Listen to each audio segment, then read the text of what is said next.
दोस्तों, अध्ययन अभ्यास इंसान की अनिवार्य जरूरत है। हर क्षेत्र में उसकी महत्वता है। जीवन समृद्ध करने के लिए ही अभ्यास होता है। अभ्यास अपना स्वभाव बनाना चाहते हो, अभ्यास में इंटरेस्ट लगाव लाना चाहते हो, तो अवश्य ही मैंने पूछे सवालों का जवाब तुम्हें देना पड़ेगा। क्यों भूख लगती है तुम्हें? क्यों प्यास लगती है तुम्हें? क्यों सांसों की जरूरत पड़ती है तुम्हें? क्यों तेज की जरूरत महसूस होती है तुम्हें? सोचो, गहराई से सोचो। स्वाभाविक है, कुदरती है, यह इस प्रकृति का धर्म है, प्राकृतिक है, ऐसे स्पष्टीकरण ना दे, कोई शॉर्टकट ना ले। बस इसी बात पर रुक जाते हो तुम। लेकिन इसमें शंका का समाधान नहीं होगा। यह कोई जवाब नहीं, प्रश्नों का हल नहीं। केवल प्राकृतिक कहकर इस महत्वपूर्ण प्रश्न को यहीं पर मत कुचलो। जाने दो उसे, चुभने दो तुम्हारे अंतःकरण को। अंतःकरण मजबूर हो जाएगा और खोल देगा अपना राज, क्योंकि उसी में ही, तुम्हारे अंतःकरण में ही छुपा है यह रहस्य। तुम्हारा दिल इसे जानता है, जानकर भी तुम्हें नहीं बताता, क्योंकि कोई उस पर सख्त नजर रखे हुए है। कोई रोक रहा है तुम्हारे दिल को तुमसे खुली बातें करने से। हां, वही है जिसको तुम अपना अजीज दोस्त मानते हो, सबसे निकट का दोस्त मानते हो, जिसकी मित्रता में तुम तुम्हारी कीमती जिंदगी भी दांव पे लगा देते हो। कौन है वो? क्यों आंखें दाग रहा है वो तुम्हारे दिल पर? आखिर है कौन वो? तुम्हारा मन। हां, वो है तुम्हारा मन। तुम्हारे दिल को वो इसलिए रोक रहा है कि वो तुम्हारी जिंदगी से खेल सके, खुद सिंहासन पर बैठे और तुम्हें नाच नचाए। बड़ा कमीना है तुम्हारा मन, बड़ा हरामी है तुम्हारा मन। दुश्मन है वो आज तुम्हारा, चक्रव्यूह डालकर फंसा रहा है तुम्हें। कैसे भेद करोगे इस चक्रव्यूह का? कौन सा हथियार है तुम्हारे पास? हां, है ऐसा हथियार तुम्हारी जेब में, तुम्हारी बुद्धि। जगाओ उसको। दास्यत्व कर रही है वो, गुलामी कर रही है वो आज तुम्हारे ऐशखोर मन की। हटाओ उसको। आज क्रांति करनी है तुम्हें तुम्हारे जीवन के राज्य में। आज क्रांतिवीर बनना है तुम्हें तुम्हारे जीवन को बदलने की दिशा में। लो क्रांति की मशाल हाथ में और चल पड़ो राह पर। विद्यार्थी मित्रों, जमीन से एक पत्थर उठाओ और उछालो उसको आसमान की ओर। ऊपर जाएगा पत्थर, कहीं पे रुक जाएगा एक क्षणांश के लिए और गिरने लगेगा नीचे की ओर, धरती की ओर। धरती पर गिरकर शांत हो जाएगा, पड़ा रहेगा युगों युगों तक, अगर उसे कोई और प्रेरणा ना दे। क्यों? क्योंकि पत्थर एक पृथ्वी का अंश है। पृथ्वी से जुड़े रहने का उसका अपना प्राकृतिक धर्म है, स्वभाव है। पृथ्वी के प्रति आकर्षण, खिंचाव तो होगा ही होगा। डालते रहो पानी किसी चोटी पर, पानी बहते जाएगा नीचे की ओर, मिलने की कोशिश करेगा किसी तालाब से या नदी से मिलकर मिल जाएगा किसी समंदर से। समंदर उसका स्वभाव है, पानी का, उसकी प्रकृति है। पानी का बूंद एक अंश है समंदर का। हर कोशिश उसकी यही होगी। रुकावटें चाहे कितनी भी हो, खुद मिट जाएगा या किसी समंदर को जाके मिलेगा, या जमीन के पेट में जो पानी गहरा संचित है उसमें जाकर शांत हो जाएगा। दिया उल्टा करो, वाती जलाओ। ज्योति की दिशा उस आसमान के तरफ रहेगी जहां ज्योति का स्रोत 12-12 घंटों में आता जाता रहता है। यह प्रकृति का धर्म है। प्रकृति अपने नियमों से बद्ध है, उसका खुद का एक अनुशासन है। तोड़ने की लाख कोशिश कर लो, प्रकृति अपना धर्म नहीं छोड़ती किसी एक के लिए। तुम्हें भूख लगती है क्योंकि तुम्हारे शरीर में पृथ्वी हाजिर है। हड्डी, मांस ये पृथ्वी के अनन्य साधारण अंश है। रोटी का टुकड़ा या कोई खाना, ये भी पृथ्वी का रूप है। पृथ्वी को पृथ्वी मिलनी ही है, जैसे उछला हुआ पत्थर जमीन पर गिरना ही है। तुम्हारे शरीर का 70-80% हिस्सा पानी का है। इतना पानी है तुम्हारे अंदर, अंदर का पानी खींचता है बाहर के पानी को। इसी को ही तुम प्यास कहते हो। यह इस प्रकृति का धर्म है। इसी धर्म के बतौर तुम्हें पानी की प्यास लगती है। तुम्हारी आंखें देख सकती है, प्रभाव है उस तेज का जो कि तुम्हारे शरीर का एक महत्वपूर्ण हिस्सा है। यह तेज ना होता तो ना तुम देख सकते थे, ना सुन सकते थे, ना ही ग्रहण किया हुआ खाना खून में परिवर्तित कर सकते थे, क्योंकि तेज तुम्हारे शरीर का हिस्सा है। तुम्हें उसे शांत करने के लिए सूरज की आवश्यकता है, क्योंकि यह तेज सूरज का अंश है। प्रकाश, ऊष्मा, इसके बिना तुम जिंदा नहीं रह सकते। दोस्तों, पृथ्वी, पानी, तेज, वायु और आकाश, इन 5 तत्वों से हर जीव का शरीर बना है। ये सारे तत्व किसी शक्ति के अंश है, तो उनका लगाव अपने स्रोत की ओर होना ही होना है।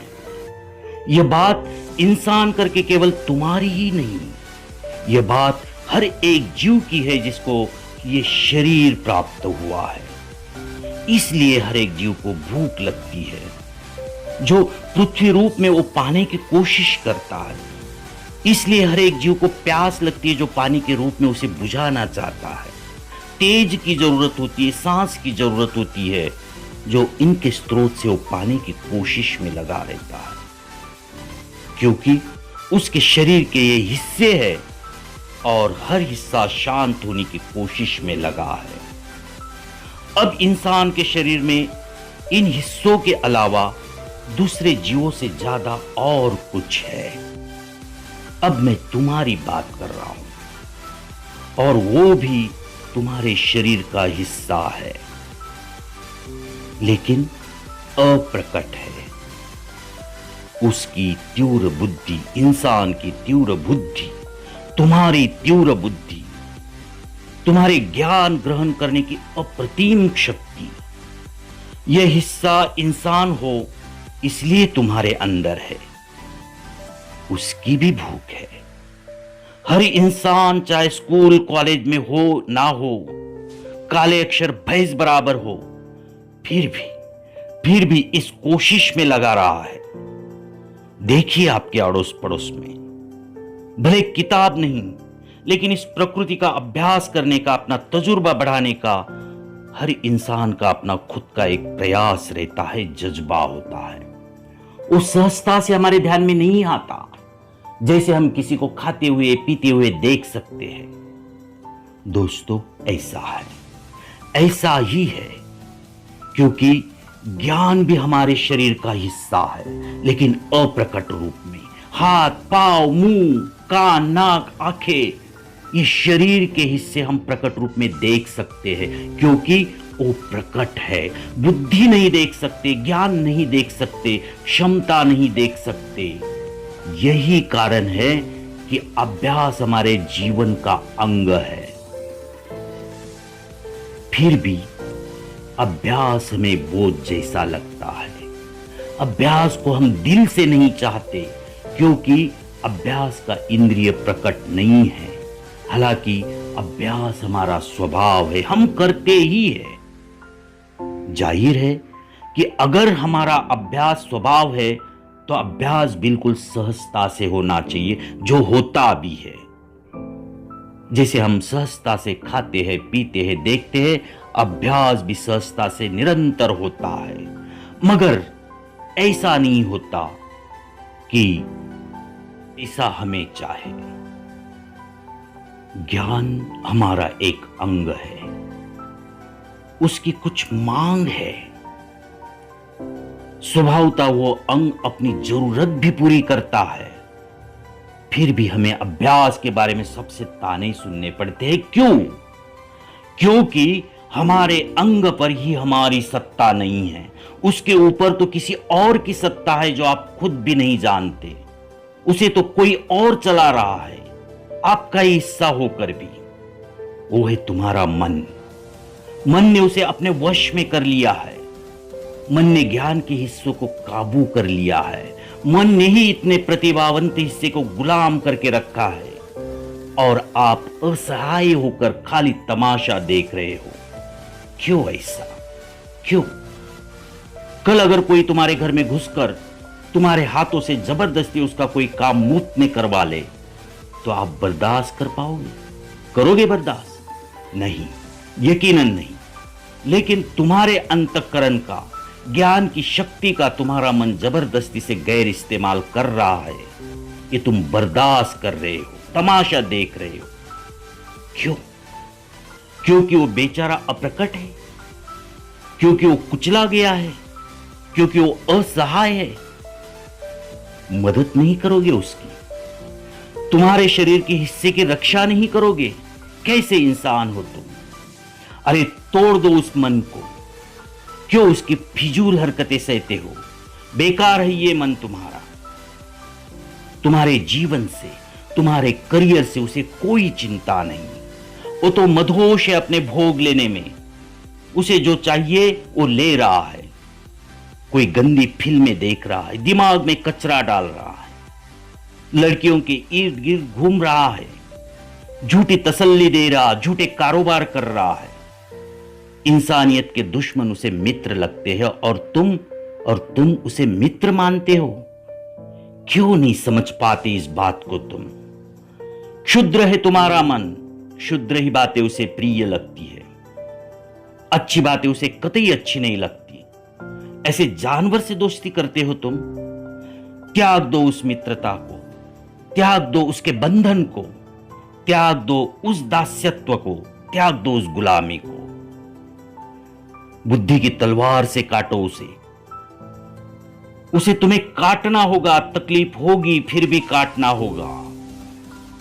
क्रांति करनी है तो थोड़ा खून खराबा भी जायज है। चिंता ना करो, ये तुम करो। ये तुम्हारा खुद का युद्ध है। इस युद्ध से और कोई बड़ा युद्ध नहीं है और तुम ये कर सकते हो। तुम बिल्कुल कर सकते हो, क्योंकि तुम हो मानव पुत्र, क्योंकि तुम हो उसके मालिक, तुम हो खुदा का नूर, क्योंकि तुम हो खुद पराक्रम, तुम हो अगाध शक्ति का समुच्चय, तुम हो पवित्र शक्ति का भंडार, तुम हो शक्ति और तुम हो शक्ति की देवता। कुचल डालो उस विषैले मन को। दोस्तों, डरपोक भी है तुम्हारा मन। तुम्हारा आक्रमण वो नहीं सह पाएगा, झुक जाएगा तुम्हारे चरणों पर। तब उसे गले लगा लेना, तब उससे अभ्यास की बातें करना। मैं दावे से कहता हूं, जैसे भूख लगती है रोटी की, प्यास लगती है पानी की, वैसा ही भूख प्यास तुम्हें लगेगी अध्ययन की, अभ्यास की। उसमें मदद करेगा ये तुम्हारा मन, क्योंकि तब वो तुम्हारा दास्यत्व करेगा, क्योंकि तब वो तुम्हारा गुलाम होगा, तुम्हारा मित्र बन जाएगा। अभ्यास कर पाओगे, कोई रुकावट, कोई बाधा नहीं डालेगा वो। तब तुम सिर्फ अभ्यास करोगे, तुम सिर्फ अभ्यास करोगे और खुद अभ्यास बन